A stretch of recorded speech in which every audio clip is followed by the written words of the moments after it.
bénissons, nous te rendons grâce pour ta fidélité. Seigneur, qu'on le sente, qu'on ne le sente pas, qu'on le voit ou qu'on ne le voit pas, nous savons que tu es Dieu et tu es avec nous. Tu nous as fait la promesse d'être avec nous jusqu'à la fin du monde. Et merci parce que ce matin, tu es présent. Toi, le grand Dieu, celui qui tient l'univers dans sa main, celui qui a créé toutes choses, celui qui dit et la chose arrive, qui ordonne et cela existe. Celui qui est capable de faire absolument tout ce qu'il veut. Seigneur, tu es présent parmi nous ce matin. Nous voulons le réaliser, le considérer et avec cela te bénir et te rendre grâce parce que c'est un privilège pour nous. Et comme Asaph le disait, pour moi, m'approcher de Dieu, c'est mon plus grand bien. Amen.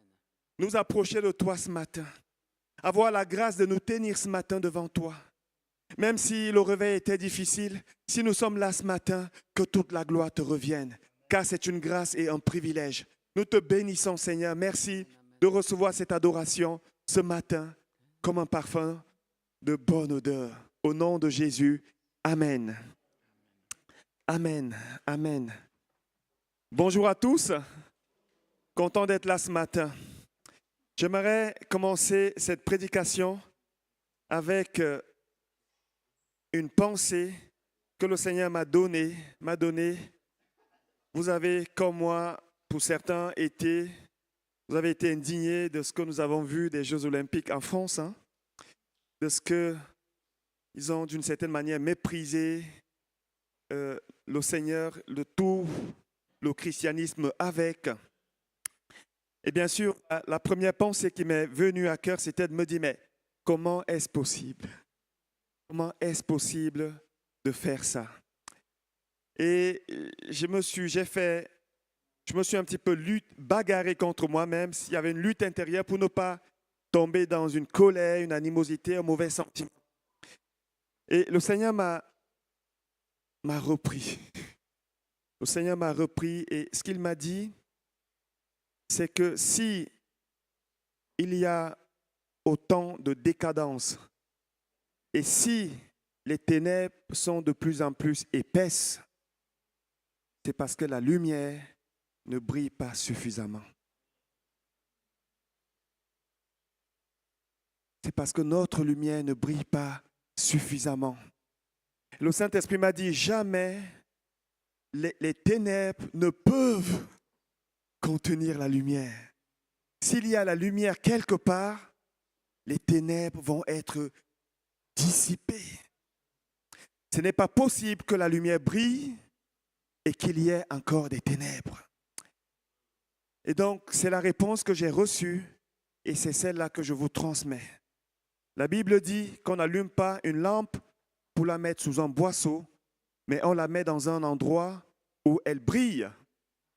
Que votre lumière luise donc, afin que les hommes dans le monde voient vos bonnes œuvres et glorifient notre Père céleste. Amen.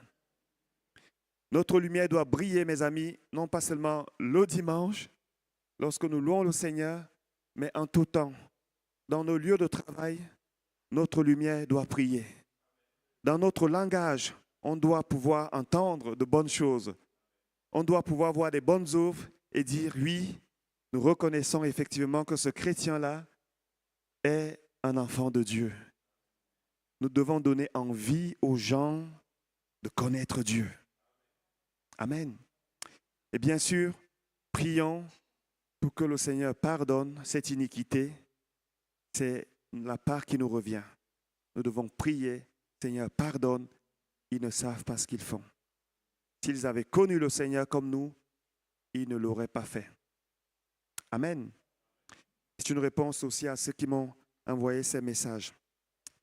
Maintenant, on va entrer dans la prédication. J'aimerais prier ce matin pour que le Seigneur dispose nos cœurs. Amen.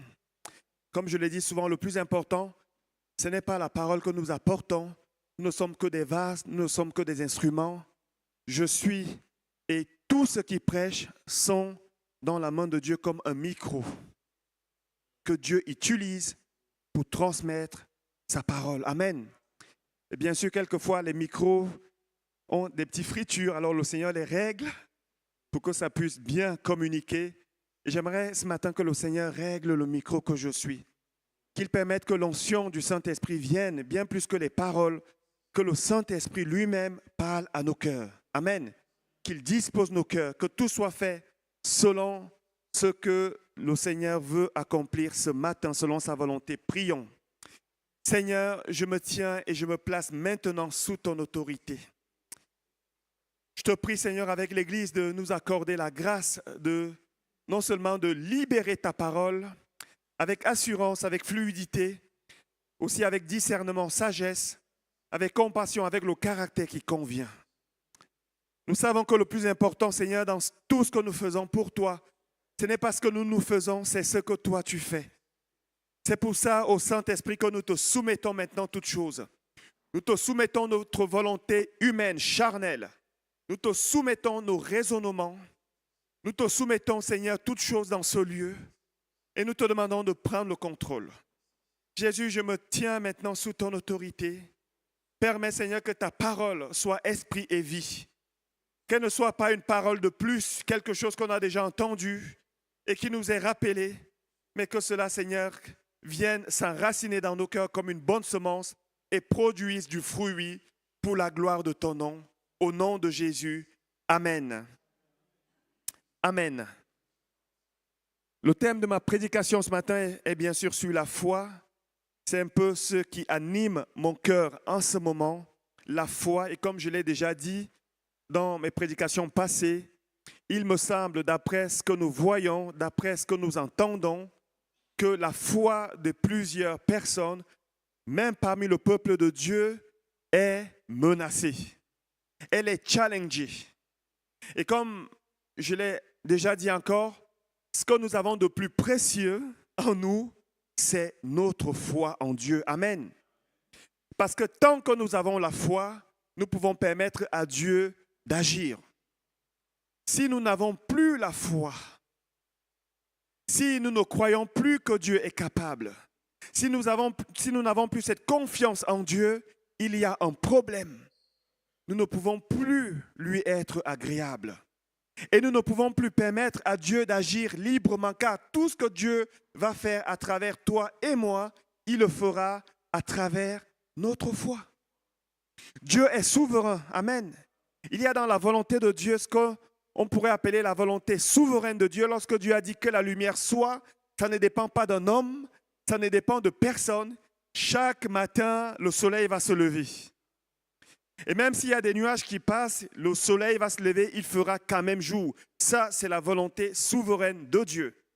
Mais il y a également une volonté de Dieu qui dépend de ta foi et de la mienne. Amen.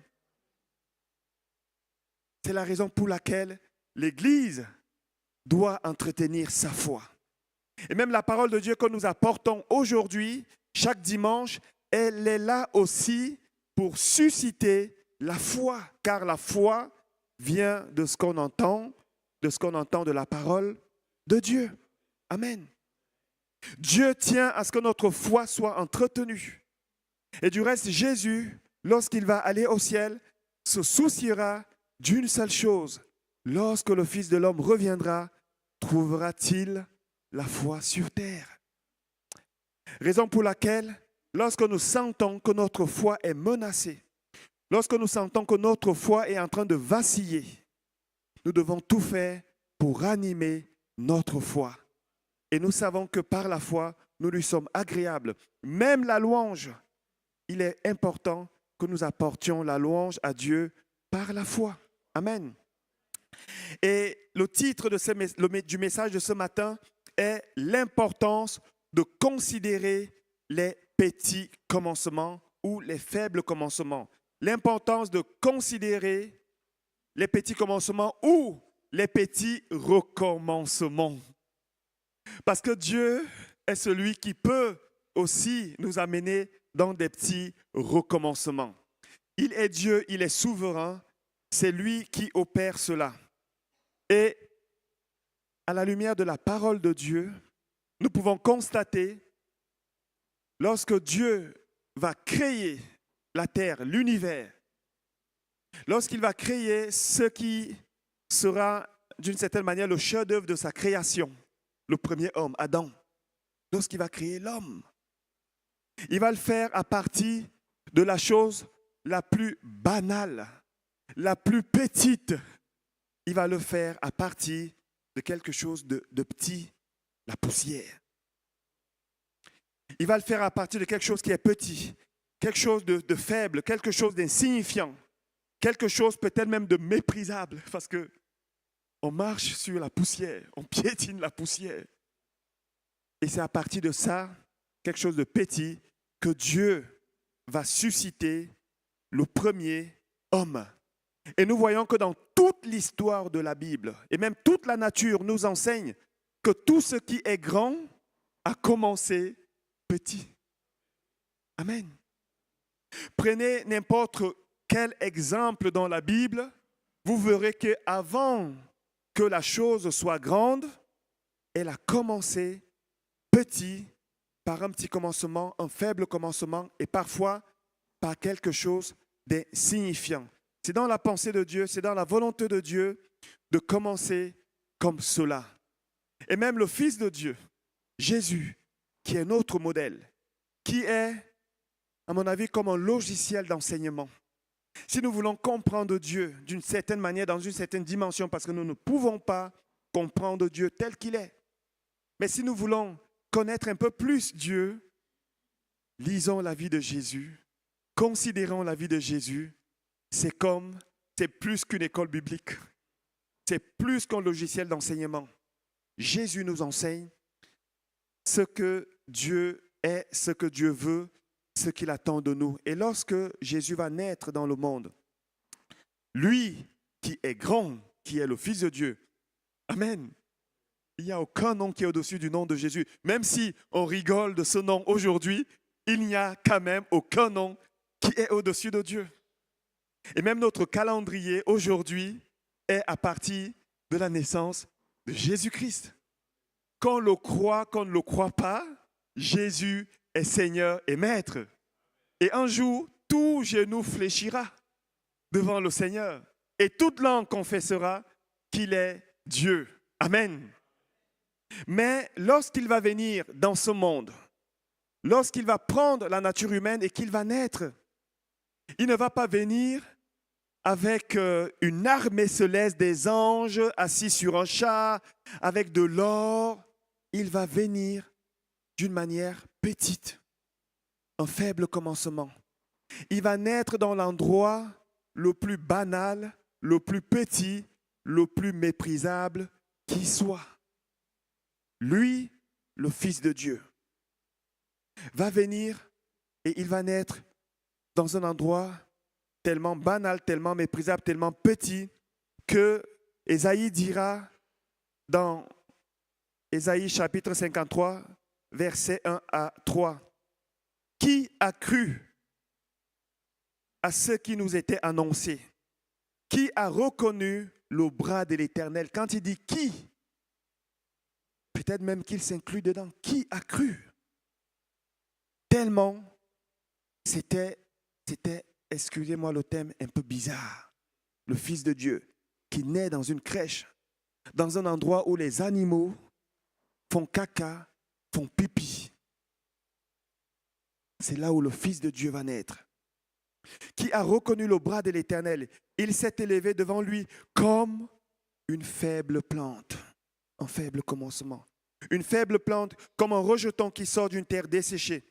Il n'avait ni beauté ni éclat pour attirer nos regards. Tout le contraire des rois et des princes de ce monde. Et son aspect n'avait rien pour nous plaire. Méprisé et abandonné des hommes. Homme de douleur et habitué à la souffrance. Méprisé et abandonné des hommes. Celui-là, le Fils de Dieu, le Messie, on sera en 2024, on dirait peut-être, lui là, vraiment, on marche sur la tête. Fils de Joseph, lui, méprisé et abandonné des hommes, homme de douleur et habitué à la souffrance, semblable à celui dont on détourne le regard, dont on détourne le visage. Nous l'avons dédaigné, nous n'avons fait de lui aucun cas. Pourquoi? Parce qu'il est venu et Dieu l'a fait entrer dans le monde par une petite porte. Quelque chose de petit, quelque chose de faible, quelque chose de méprisable. Et à cause de ça, on l'a dédaigné. Et c'est vrai que lorsque nous lisons cette histoire aujourd'hui, en 2024, la révélation a déjà été donnée. Nous pourrions être tentés de dire, mais comment est-ce possible? Mais mes amis, je crois en toute humilité que plusieurs d'entre nous, heureusement que Dieu ne nous a pas fait naître à cette époque-là, nous serions peut-être de ceux qui seraient là en train de mépriser le Fils de Dieu. Pourquoi? Parce que la logique humaine, la pensée humaine n'accepte pas que celui qui a été annoncé comme un roi, celui qui a été annoncé comme un Messie, celui qui a été annoncé comme le docteur des docteurs, l'enseignant des enseignants, qui avait tous les dons, tous les ministères en lui, viennent naître et entrent dans le monde de cette manière-là, vivent de cette manière-là. Or, la Bible nous enseigne que c'est ce que Dieu aime, c'est ce qu'il fait. Lorsqu'il veut t'amener dans la grandeur, il t'amène d'abord dans des petites choses. Lorsqu'il veut te confier ce qui est grand, il te confie d'abord ce qui est faible. J'étais assez étonné un petit peu de ce que notre frère José P. m'a dit ce matin, me disant qu'il était responsable, directeur du groupe de louanges de l'église d'Ambilly. Vous savez, la grande église d'Ambilly. Et il a été là-bas pendant 20 ans. Et pendant 20 ans, il nettoyait les toilettes. Et il a dit à sa femme, on va continuer à le faire. Continuer à le faire, quelque chose de petit, quelque chose de faible, quelque chose d'insignifiant et peut-être même de méprisable. Et on voit que dans toute la vie de Jésus, il va aussi fonctionner comme ça. Avant de faire des grands miracles, avant de ressusciter les morts, avant de faire tous les miracles qui aujourd'hui nous impressionnent, il a commencé simplement par prêcher la repentance. Par prêcher la repentance. C'est ce qu'il nous a dit au commencement de son ministère. Jésus a commencé par prêcher la repentance. Il ne va pas venir par bluffer les gens, il ressuscite Lazare, il fait ceci. Il commence par quelque chose de petit. Il nous montre ainsi la nature et le caractère de Dieu. Et nous voyons à travers toute la Bible que Dieu a voulu faire les choses de cette manière-là. Et aujourd'hui encore, Dieu fait les choses de cette manière-là. Amen. Jésus est celui par qui et pour qui sont toutes choses. Celui à travers lequel Dieu veut faire toutes choses. Amen. C'est ce qui nous est dit dans Romains 11, 36. C'est de lui et par lui et pour lui que sont toutes choses. C'est à travers lui aussi que se font les choses. Amen. C'est pour ça que si nous voulons arriver là où Jésus est arrivé, nous devons marcher là comme il a marché et parfois traverser aussi ce qu'il a traversé, l'humiliation, le mépris, les insultes, mais tout ça pour arriver aussi là où il est arrivé, c'est-à-dire la gloire. La gloire, nous voyons lorsqu'il va multiplier le pain, il nous est relaté, la Bible nous relate qu'il y avait des milliers d'hommes. Une fois, c'était 5 000, une autre fois, c'était 7 000. Et là, il y a un enfant qui a deux poissons et 5 pains. C'était quelque chose d'insignifiant, quelque chose de petit aux yeux des disciples et aux yeux de tous. Mais à partir de cette petite provision-là, il va nourrir des milliers de personnes. Amen. Vous et moi, on est d'accord que si nous avions été là, on aurait dit, mais ça ne sert à rien. D'ailleurs, les disciples ont dit, il y a un enfant ici qui a 2 poissons, 5 pains et 2 poissons. C'est peu de choses. C'est petit. Mais à travers de cette petite chose-là, il va faire de grandes choses. Il va multiplier le pain. L'Église, aujourd'hui, compte des millions et des millions de personnes.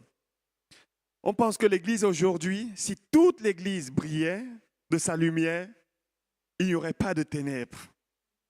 Je ne sais pas combien d'églises il y a à Genève, mais il me semble, d'après ce qu'on nous a relaté, qu'il y a plus d'une centaine. Il est possible que dans chaque quartier, il y ait une église.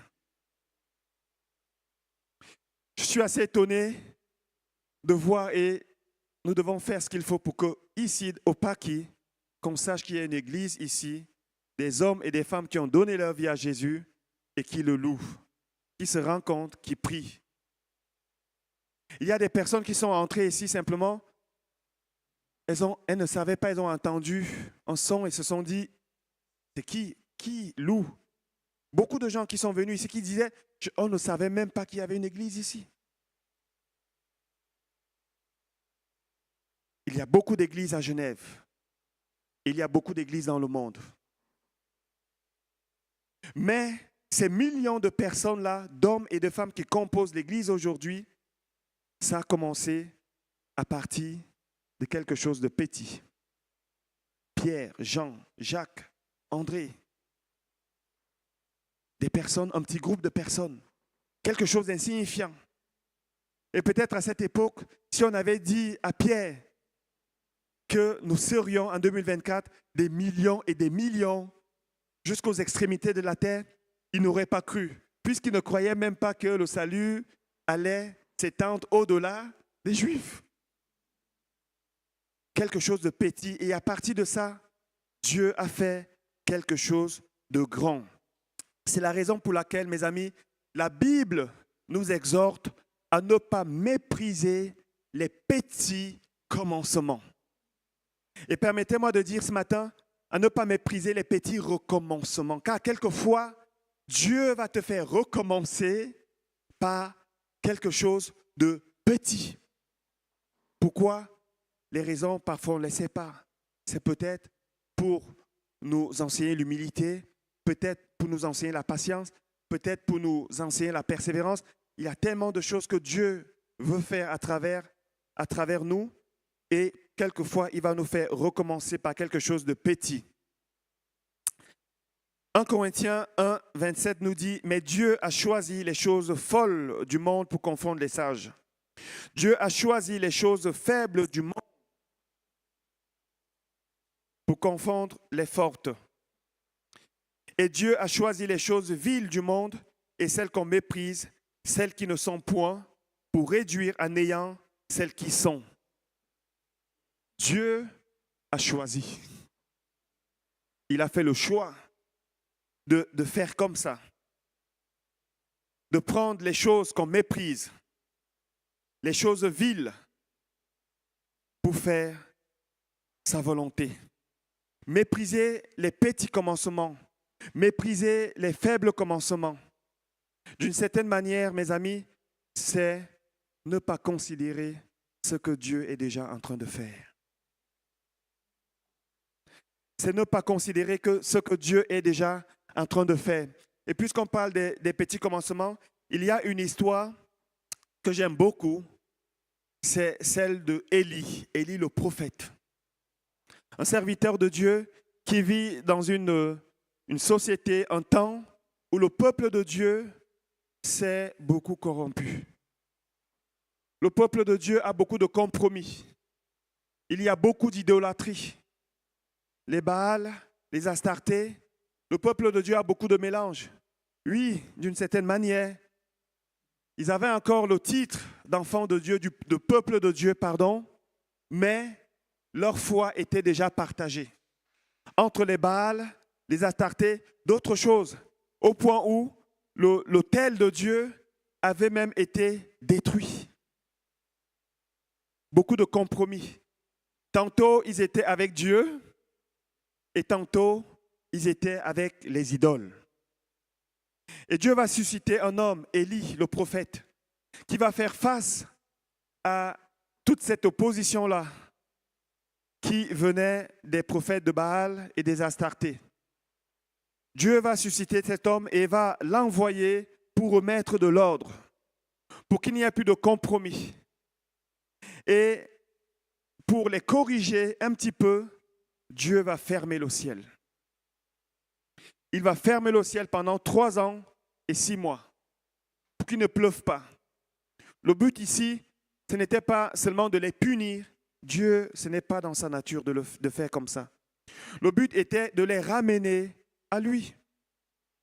Pour qu'ils comprennent que ce n'est pas les Baals qui leur donnent de la pluie, ce n'est pas les Astartés qui leur donnent de la pluie, c'est Dieu qui leur donne de la pluie. Et après ce temps de correction, ce temps où Élie va régler les choses, vous connaissez l'histoire où le feu va descendre du ciel, où Élie dira, si Dieu est Dieu, si vous reconnaissez que Dieu est Dieu, allez avec Dieu.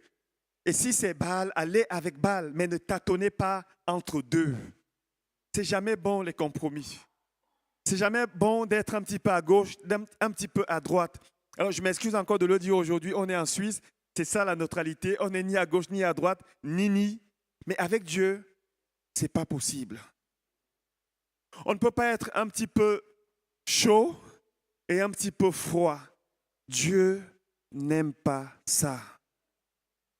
Il appelle ça la tiédeur et Jésus dira, je vomirai les tièdes.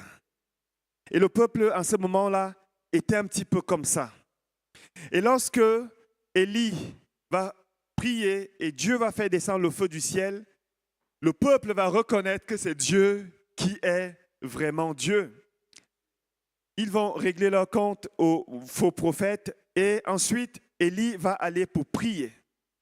Il va aller pour prier pour que la pluie revienne. Pour que la pluie revienne, parce qu'avec la pluie, avec la sécheresse, il n'y avait plus de provisions, il n'y avait plus de nourriture. Le peuple était dans une détresse énorme. Et Élie va aller prier.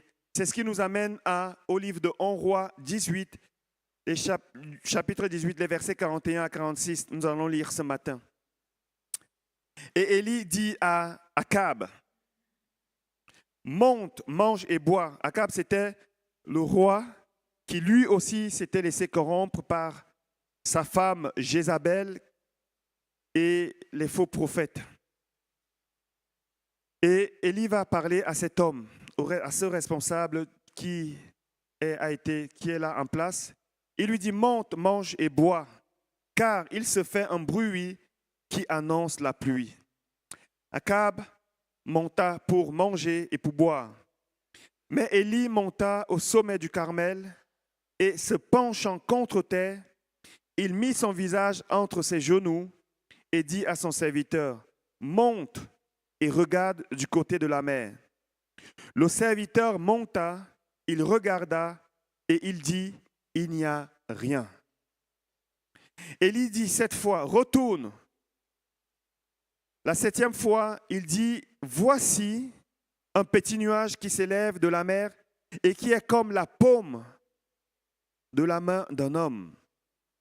Élie dit, monte et dit à Akab, attelle et descends, afin que la pluie ne t'arrête pas.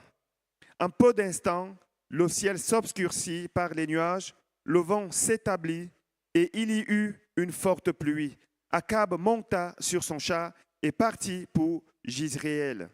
Et la main de l'Éternel fut sur Élie, qui se saignit les reins et courut devant Akab jusqu'à l'entrée de Jizréel. C'est un mot, surtout en hébreu, ne sont pas faciles.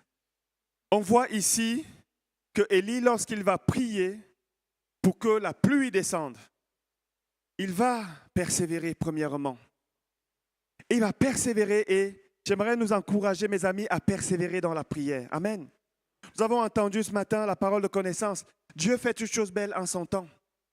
Élie et Daniel a prié pendant 21 jours, mais à partir du premier jour où il a prié, Dieu avait déjà envoyé, avait déjà donné des ordres, des instructions.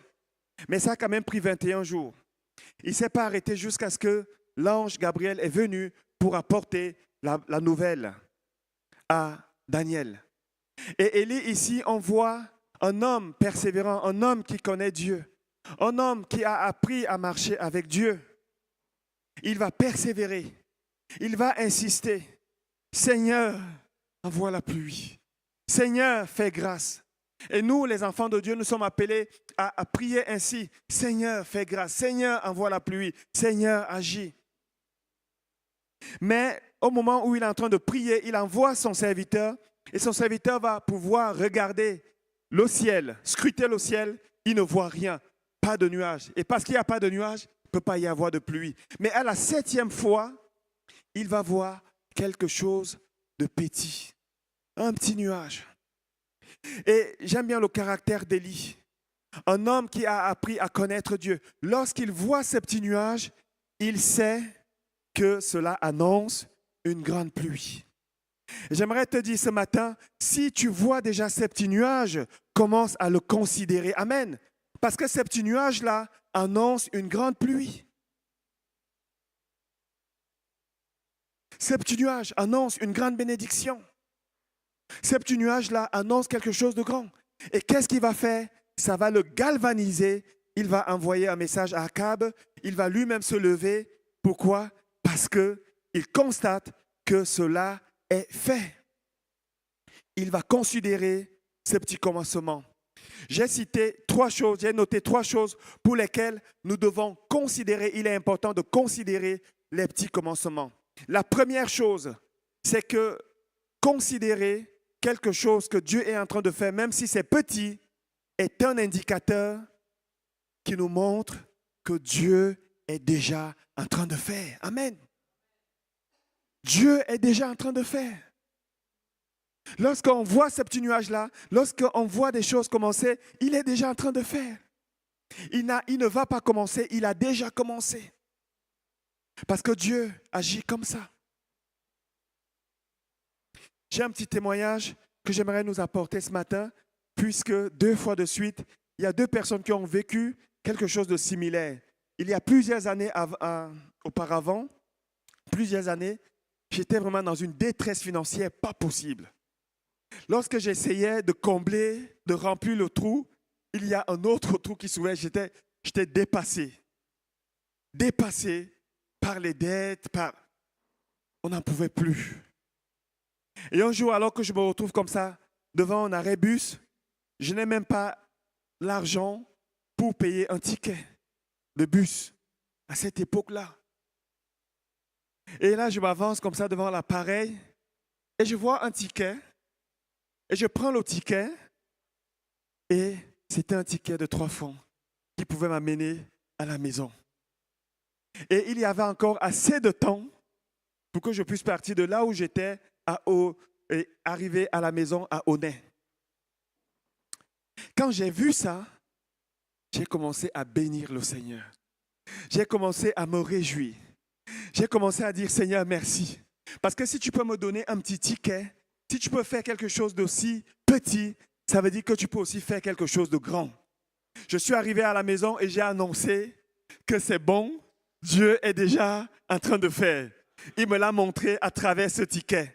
Et vous savez quoi? La situation des années plus tard a été réglée complètement. Amen.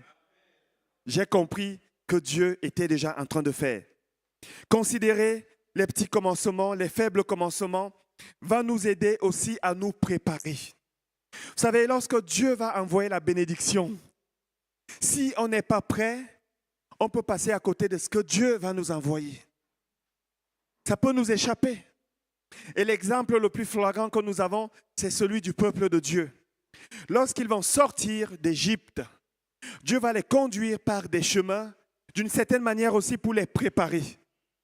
Puisqu'ils allaient rencontrer quelque chose de grand, ils allaient rencontrer des géants, Dieu les prépare. Tantôt, ils rencontrent une nation que Dieu va juger, alors ils s'effritent un petit peu, ils combattent. Tantôt, ils passent par des temps de sécheresse, de désert, ils arrivent devant des eaux qui sont amères. Tout ça, c'était une préparation de Dieu, car Dieu nous prépare à ce que lorsque nous allons recevoir les bénédictions qu'il veut nous donner, que nous puissions les garder. Et on voit que ce peuple-là, semble-t-il, n'était pas prêt. Malgré ces petites choses que Dieu avait faites pendant tout le parcours au désert, ils arrivent devant Canaan et ils disent « Aïe, il y a des géants. C'est pas possible. Ce pays-là, il mange ses habitants. Moïse, ne nous envoie pas là-bas, s'il te plaît. » On a un Josué qui est là, on a un Caleb qui est là, qui est en train de dire « Non, c'est un pays où coule le lait et le miel. » Les autres, ils disent « Non, rien à faire, c'est bon. » On ne va pas aller dans la gueule du loup. Pourquoi? Peut-être parce qu'ils n'avaient pas considéré ce que Dieu avait fait au désert. Dieu avait été avec eux, on est d'accord. Dieu n'avait jamais permis qu'il y ait une défaite. Dieu n'avait jamais permis qu'ils aient faim. Il n'avait jamais permis qu'ils aient soif. Même si pendant un moment, c'était dur, Dieu a toujours pourvu. Mais est-ce qu'ils avaient considéré cela? Est-ce qu'ils avaient véritablement considéré Dieu tel qu'il est, comme Josué et Caleb l'avaient fait? Est-ce qu'ils s'étaient préparés? Parce qu'ils n'avaient pas considéré ça, ils n'étaient clairement pas prêts. Lorsqu'on considère les petits commencements, lorsqu'on considère que le Dieu qui est le Dieu de l'infiniment petit est aussi le Dieu de l'infiniment grand, quand on arrive devant les géants, on croit que celui qui a été avec nous dans des petites choses sera aussi avec nous dans les grands défis. Amen. Dernière chose, considérer les petits commencements va nous aider à adopter une attitude de reconnaissance, une attitude de louange, une attitude d'adoration. Ce qui plaît à Dieu. Amen. Dieu n'aime pas les murmures. Ce n'était pas seulement pendant l'époque de la loi, mais même dans la grâce, Dieu n'aime pas les murmures. Je disais par le passé qu'il y a des cris que Dieu n'aime pas entendre. Vous savez, les plaintes, pourquoi? On a traité ça hier à l'étude biblique. Pourquoi? Pourquoi, Seigneur? Pourquoi ça m'arrive à moi? Vous savez, pendant un certain temps, j'ai eu 1001 raisons de dire à Dieu pourquoi. Et c'est vrai que quelquefois je l'ai dit. Mais Dieu ne m'a pas répondu. Il ne m'a pas dit pourquoi. Il a dit à Asaph, si j'avais faim, je ne te le dirais pas. Car tout a été créé par moi. Il a dit à Job, quel est celui qui veut obscurcir mes desseins par des discours sans intelligence, des discours insensés. Il dit ça à un homme qui a perdu tous ses enfants. Un homme qui est attaqué dans sa santé. Un homme qui a eu une épreuve. Je pense que personne ici n'a encore eu. L'homme le plus intègre qui n'avait aucun problème, dont l'intégrité avait été attestée par Dieu lui-même. Et c'est à cet homme-là que Dieu vient et lui dit, quel est celui qui veut obscurcir mes desseins par des discours sans intelligence? Considérer les petits commencements, les petites choses que Dieu fait chaque jour dans notre vie, mes amis, devrait nous amener dans une attitude de louange, dans une attitude de reconnaissance. Peut-être qu'il y a encore des choses auxquelles j'aspire. Il y a des choses que j'aimerais encore. Il y a des délivrances que j'attends encore. Il y a beaucoup de choses que j'aimerais en tant que pasteur, en tant qu'homme, en tant que père, en tant qu'époux, en tant que frère. Il y a beaucoup de choses que j'aime. Mais Seigneur, je te remercie de ce que je vois déjà. Amen. Je te remercie de ce faible commencement. Je te remercie de ce petit troupeau qui est déjà là. Ces gens qui sont déjà là, chaque mercredi, en train de prier, en train de crier à Dieu avec moi. Seigneur, je te bénis déjà pour ça. Je bénis le Seigneur. Je me suis réjoui ce matin lorsque j'ai vu Antonio. Vous savez, Antonio m'a enseigné dans cette église. Il m'a enseigné. Et quelquefois, lorsqu'on a été enseigné, lorsqu'on sait qu'il y a quelqu'un qui est là, qui connaît beaucoup, ça nous impressionne.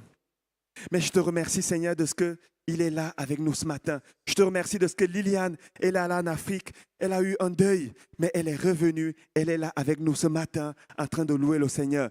Des faibles commencements devraient nous amener à être reconnaissants envers Dieu.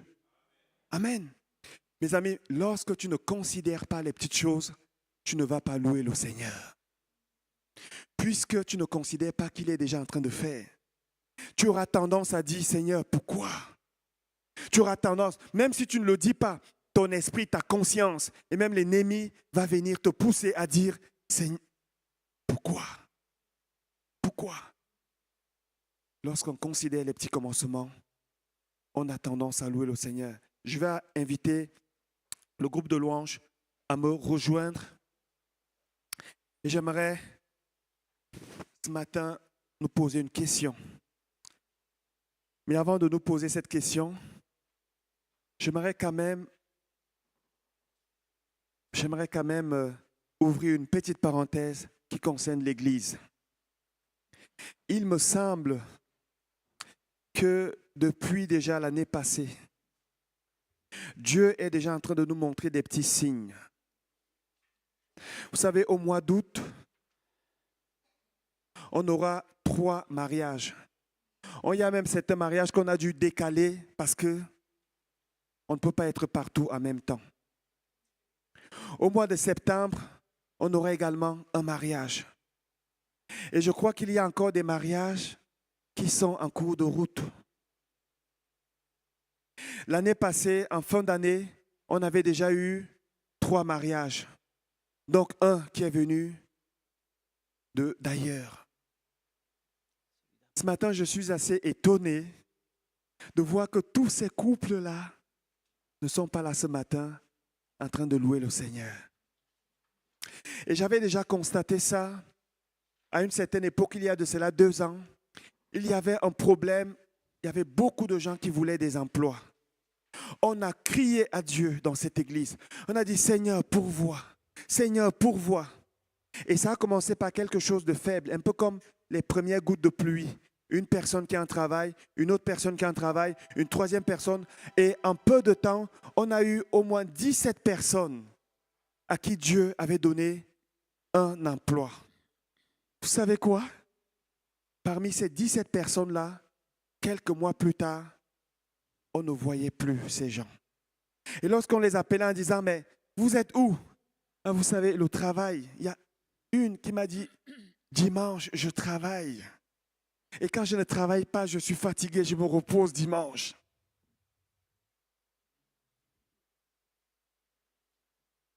Considérez les petits commencements, mes amis. Ce n'est pas parce que Dieu, tout d'un coup, t'a donné, quand tu venais à l'église, tu chantais pour la gloire de Dieu.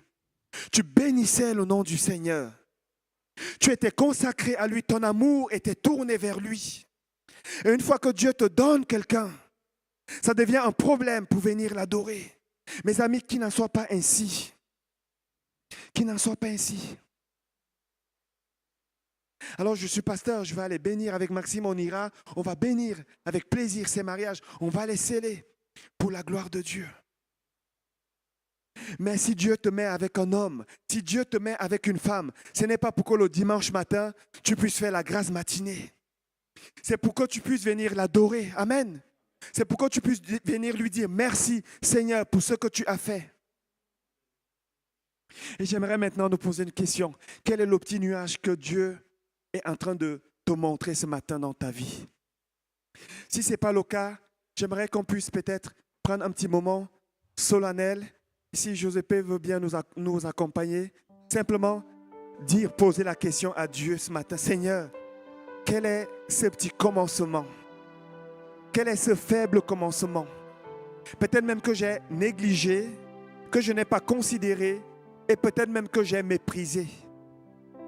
Ces petits actes que tu as posés dans ma vie, ces petits actes d'insignifiants, Seigneur, aide-moi à voir cela. Aide-moi à considérer ces petits nuages et à te bénir, Seigneur.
Christ seul me suffit. Christ seul me suffit. Tout ce dont j'ai besoin est en toi. Tout ce dont j'ai besoin. Christ est tout pour moi. Il est ma récompense. Car il n'y a rien dans ce monde qui puisse me satisfaire. Même dans l'épreuve, mon âme chante, oui pour toujours, il m'a sauvé.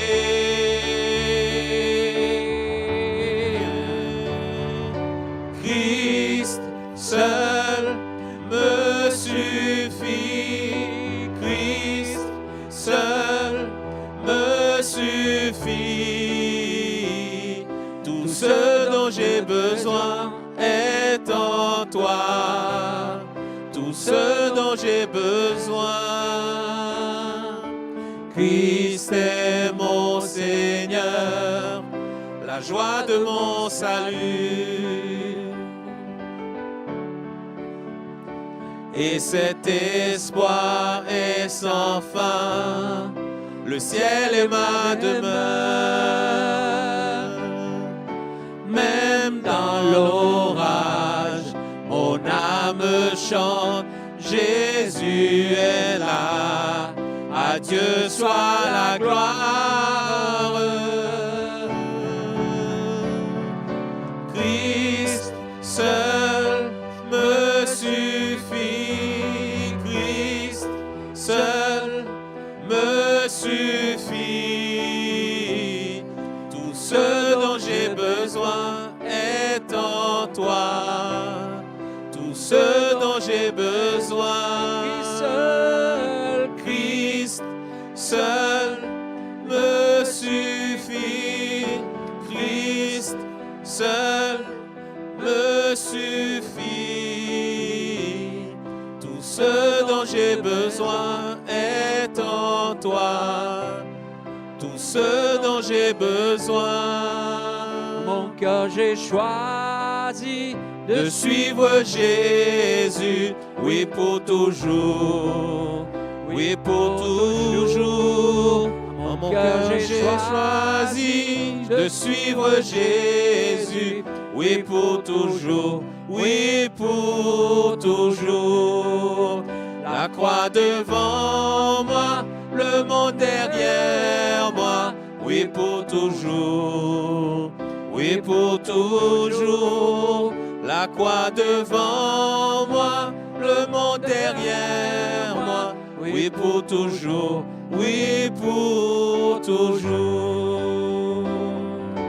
Christ seul me suffit, Christ seul me suffit.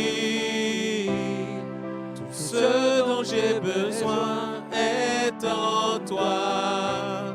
Tout ce dont j'ai besoin. Christ seul me suffit. Christ seul me suffit. Tout ce dont j'ai besoin est en toi. Tout ce dont j'ai besoin.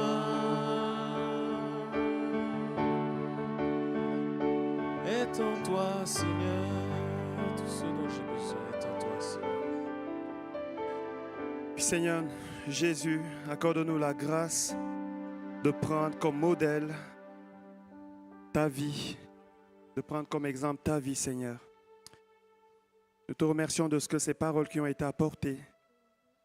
Seigneur, ton esprit nous aidera à les mettre en pratique. Te remercions parce que tu es le Dieu qui renouvelle notre foi. Nous savons que tu es vivant. Nous savons que tu œuvres encore aujourd'hui. Peu importe, Seigneur, les circonstances de vie, Peu importe, Seigneur, les temps de sécheresse ou de gloire, Seigneur, nous savons que tu es Dieu et tu agis. Tu as dit à tes serviteurs, tes enfants, mon Père agit jusqu'à présent et moi aussi j'agis. Et aujourd'hui, nous pourrions dire, le Saint-Esprit agit. Donne-nous de considérer cela, de te faire confiance et garder cette foi indéfectible en toi. Au nom de Jésus, Amen. Amen. Également, la maison de Dieu, l'église que nous sommes. Mercredi, réunion.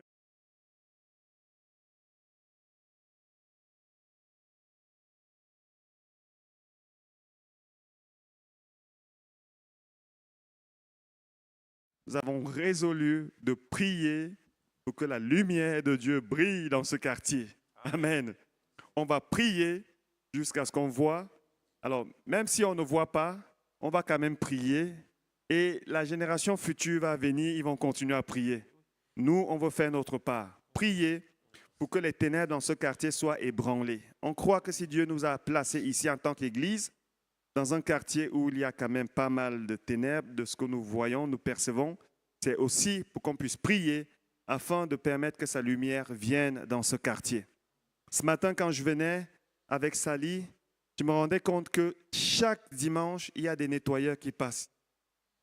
Les Paquis sont probablement l'un des quartiers où chaque dimanche, chaque matin, il y a des nettoyeurs. Parce que le samedi soir, il y a des gens qui viennent, qui laissent des canettes de bière, qui nettoient. C'est des hommes qui le font. Et nous de même, l'Église du Seigneur, chaque jour, on va venir louer le Seigneur. Enfin, chaque dimanche, on va louer le Seigneur ici pour permettre également au Saint-Esprit de faire son œuvre. Amen. Vous savez, lorsqu'on prie partout, il y a la louange qui monte vers Dieu.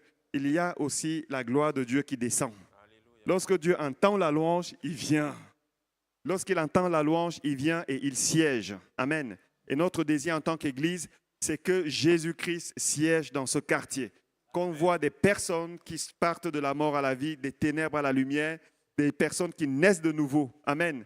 C'est pour ça qu'on est là et on va continuer cette œuvre. Et mercredi prochain, on va le faire avec la MIF. Partage biblique.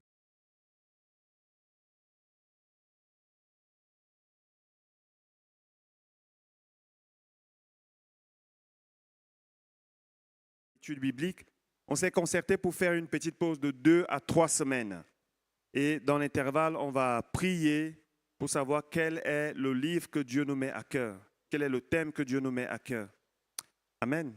Et ensuite, on vous recommuniquera de nouvelles dates.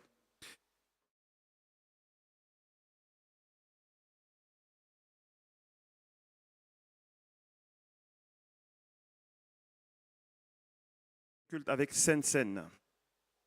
C'est tout. On va passer maintenant aux offrandes.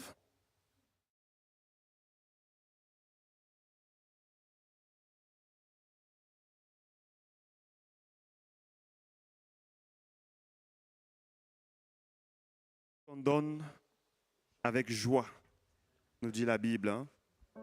Donnons avec joie. Amen. Amen. Voilà, juste avant de terminer, j'aimerais quand même nous encourager à prier pour les futurs mariés. On a eu une pensée par rapport à ça dans un temps de prière ici, que Dieu est en train d'unir les personnes, mais nous devons prier pour que ce que Dieu donne soit protégé. Amen. Soit protégé.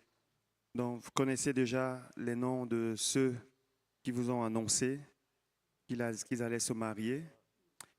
Priez, priez. Il y a 3, au mois d'août, 1 au mois de septembre. Prions pour que le Seigneur vraiment bénisse et garde. Amen.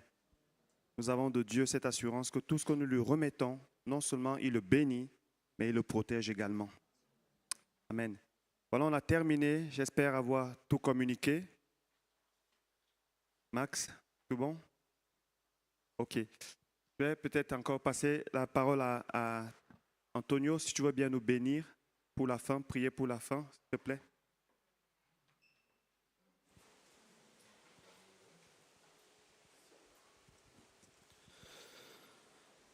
Seigneur, je te prie que tu donnes à chacun un esprit de sagesse et de révélation, que tu puisses illuminer les yeux des cœurs, afin, Seigneur, que nous puissions réaliser combien est grande ta bonté pour nos vies.